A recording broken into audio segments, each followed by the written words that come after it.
A bit of context: we have a son 8M, and we are married for 9 years, together since university 19 years in total. We both have grown in poor families, and we worked really hard to get a decent education. We both lost our parents one by one while being together, and we have no immediate support group. All our siblings are scattered around the world, as well as friends and distant family. We moved to the UK 6 years ago for better jobs and to provide our son with better education and to offer him a good start in life. We both grew up in a poor country in Eastern Europe. We have good jobs with decent income. I work in sales, and she is WFH, and we work really hard, but we still don't own a house. We did plan it, but in the last 2-3 years we abandoned these plans because we cannot communicate properly, partly due to work stress and tiredness, partly due to mental health issues like anxiety and depression, but mainly because of spending habits. She always picks expensive vacations for our son, and I always comply because if I don't, it's hell. I try to explain that time spent in family anywhere, even at home, must feel like a vacation, but she constantly tries to escape to overseas vacations. We did couple counseling and individual therapy. I was on antidepressants for a couple of years and we manage our stress better now. We try our best to hide our issues from our son, but he is growing more aware, and whenever he feels we are starting an argument,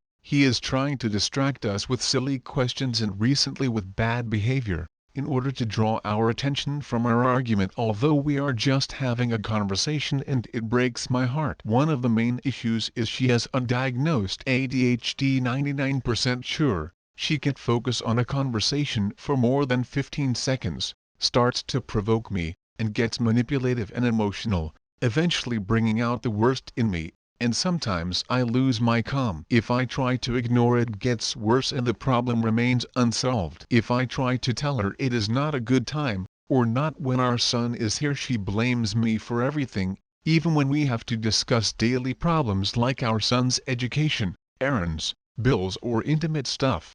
She never admits wrongdoing, and when she does, she is being sarcastic and puts it on me. Yes, master, you are always right, as you say, etc. I am not trying to portray her as the devil. She has good parts too. I have my parts to blame. But when I try to admit my wrongdoing, when I try to change and fix my behavior, she sees it as a personal win and goes on more and presses me harder. Basically, if I offer her a finger, she would take my whole hand. We haven't had sex in almost a year. I just can't, and she won't initiate due to being proud. But she always blames me for this. But I can't do it. I need an emotional connection which isn't there, as I have explained.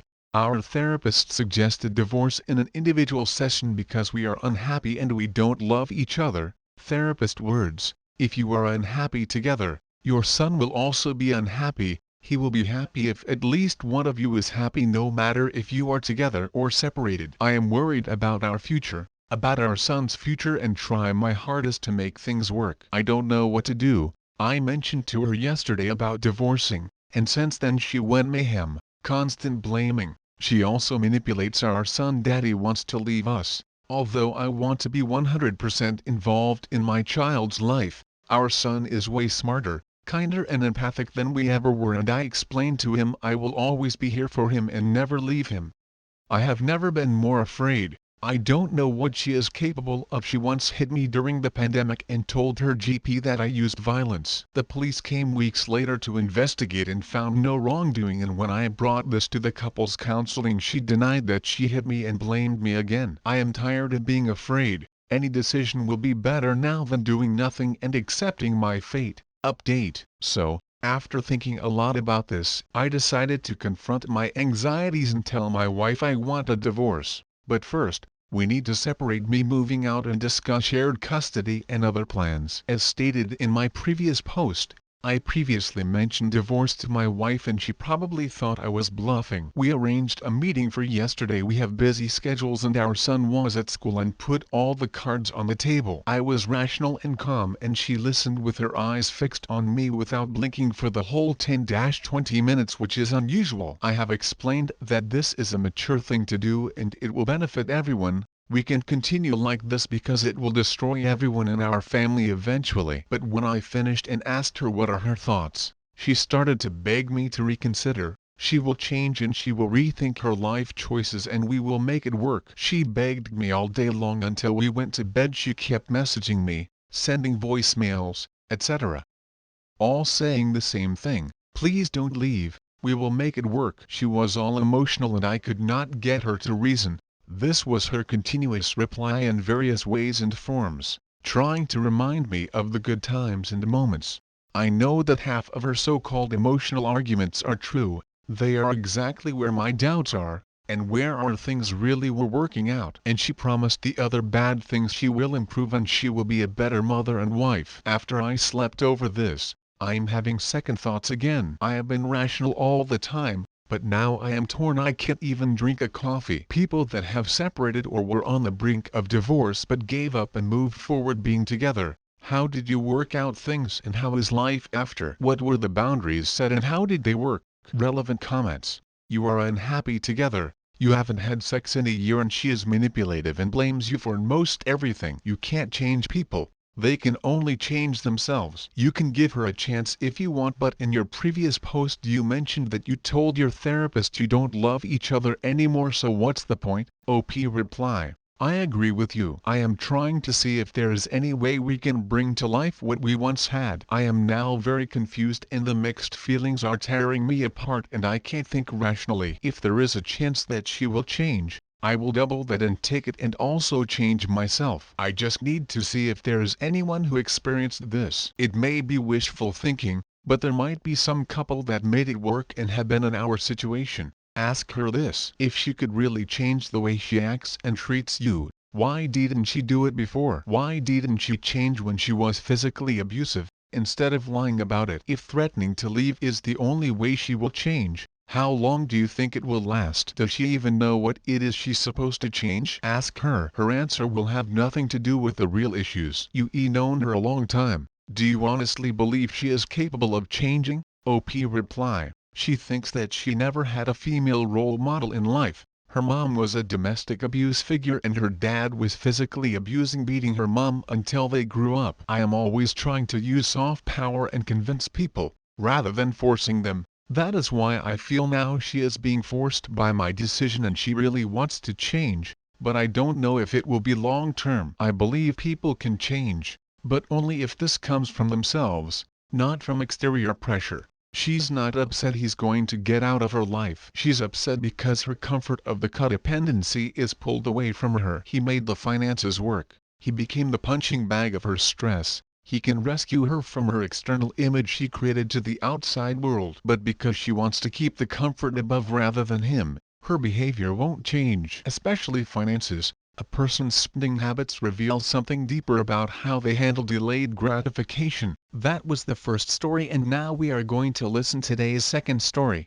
AITB for breaking up with my fiancé for being in love with another woman. My fiancé 28M, and I 24F, recently took a vacation to see one of his friends. We'll call her Rebecca. This is the first time I've met this friend. I started dating my fiancé right before the pandemic and this was his first time seeing her since it started. The trip itself was fine, but I don't have much in common with Rebecca since she's older than me. I think she's in her early 30s but I don't know exactly. My fiancé was definitely having a great time though and I didn't think anything of it at the time. When we were leaving for the airport to come home, they hugged each other goodbye and I heard him say I love you to her, and she said she loved him too. I've never heard him say I love you to any of his other friends. I was pretty upset on the way home and didn't talk much. I was thinking about the trip and how they were acting around each other, how he seemed happier than I remember seeing him in a long time. When we finally got home he asked me what was wrong and I told him I couldn't believe he would tell another woman he loved her right in front of me. He got defensive and said it was a different kind of love and that she's one of the closest friends he has,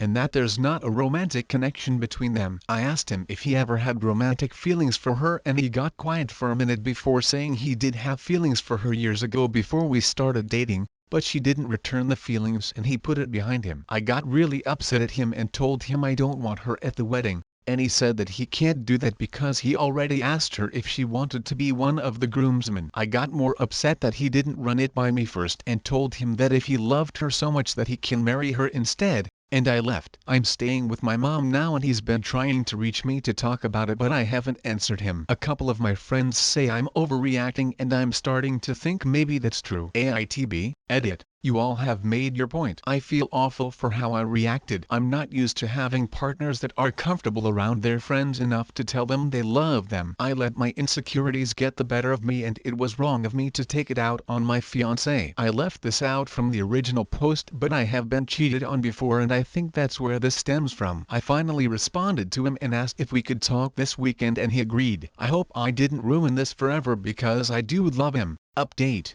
After getting my ass properly handed to me on the original post, I finally responded to my fiancé's text messages and asked if we could talk. He agreed, and we talked on the phone. I apologized for my actions and I brought up the idea of me going to therapy for my insecurities and trust issues, as some of you suggested. I also mentioned that I was partially upset because even though I know we took the trip to see his friend, that I felt like a third wheel because we didn't get to spend that much time alone together, and that he's so close with Rebecca that I felt out of place. He said that therapy was a good idea, but he was still hurt by what I said and said he needed some time alone still to digest everything that's happened. After we talked, I sat with my thoughts and decided to reach out to Rebecca to apologize as well. I messaged her on Instagram and told her I was sorry for acting like a bitch and that I was going to go to therapy, and that I shouldn't let it bother me that he used to have feelings for her, and asked her out. She replied back and was very confused. She said he had never asked her out or mentioned anything about him having feelings for her. She explained that she was aromantic and doesn't feel romantic connection,